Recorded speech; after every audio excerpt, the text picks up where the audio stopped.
Some of y'all may have seen it.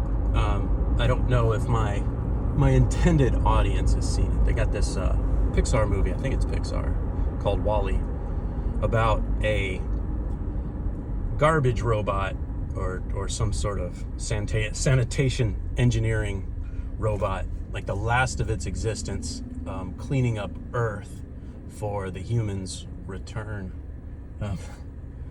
Point of what I'm saying there is he's listening to these show tunes, and I don't know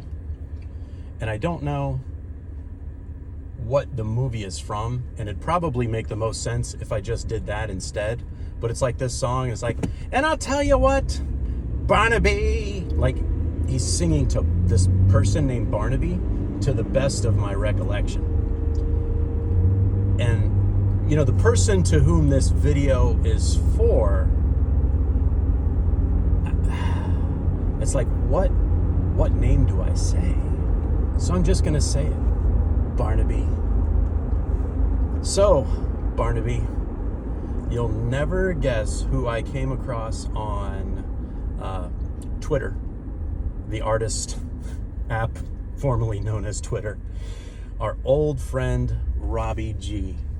Now, I had occasion to think of Robbie G the other day when Savage was sharing all those videos about Vegas, and brought me back to that one where Robbie had like that footage of where his condo is out there on the strip, and it had the tram going through it and shit.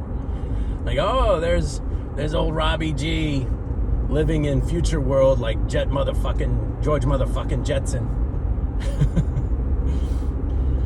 But Barnaby, there was Robbie G on X, which I never learned how old Robbie G was. Older than what we thought. And you would think that me, if anyone, because he sort of took me under his wing as a stock trading protege, that I would know as well as anyone. I can tell you that he had told me there was this book called The Turtle Traders, and please bear with me here, because this video is not about economics. But he said that something in that book referred to a business he was associated with at that time, and that was like the 80s, which put him pretty close to older. But one problem he always pointed out that I had when he was mentoring me had to do with curve fitting. It's where you take a historical event and you adjust your process to meet what was needed during that historical event.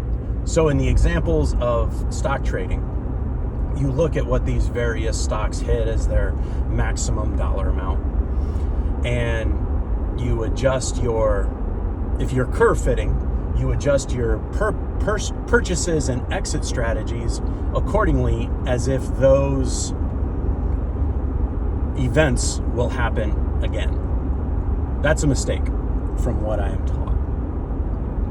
The idea of your process needs to be durable and more universal. You know, what can really make money. You know, we're not gambling here. We're setting a process. Finally, 4 minutes into this motherfucker, and this part of the video is not to Barnaby, although Barnaby needs to be more involved. This is for Backwoods, my gunfighter protege. So I've read your comments. We got you all mixed up. You're looking at 9 Mike. You're looking at 45 ACP. Not even considering 40. I'm going to reiterate the story of how I ended up with a 40 cal, and this goes back to when I originally got that stupid ass Glock 27 was during COVID. And at my local gun stores, you couldn't get 9mm, you couldn't get 45 ACP, but by golly, they had 40 everywhere. And at that time, 40, and still is, 40 is one of those rounds that had sort of fallen out of favor with the powers that be, because they were like, oh, blah blah blah, modern 9mm does everything a 40 does, and blah blah blah. But you could buy 40 caliber bullets. You could buy 410 shells at that time too, and I think you could buy 20 gauge, and that was like it. Other than like 7mm rifle rounds and shit. Point I'm trying to make with this is I think you need to buy them all. And the sooner you at least buy something and strap that motherfucker on, I think the better you'll feel.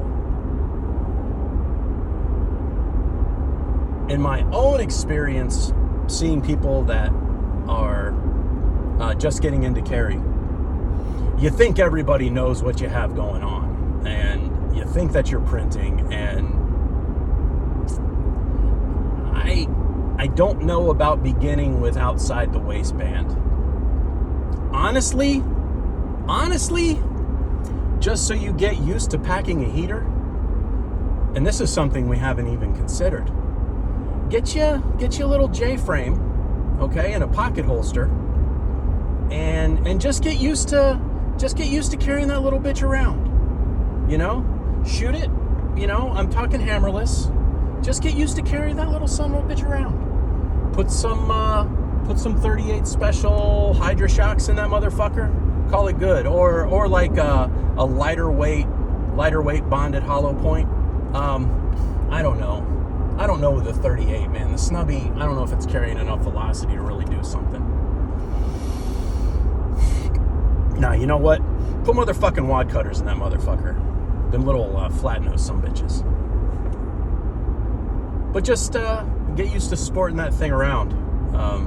Get used to being armed. That way you don't have to. That way you're not adjusting 3 or 4 different things. And then just get you some different calibers. You know, I'm living the hell of not being able to have my favorite caliber, the 357 SIG, but you know, that's just me. But you need to go ahead and buy it. We've been talking about this shit for a month now. Get you something. Go on. Get you something. All right, bro. Hope everyone's doing well. As the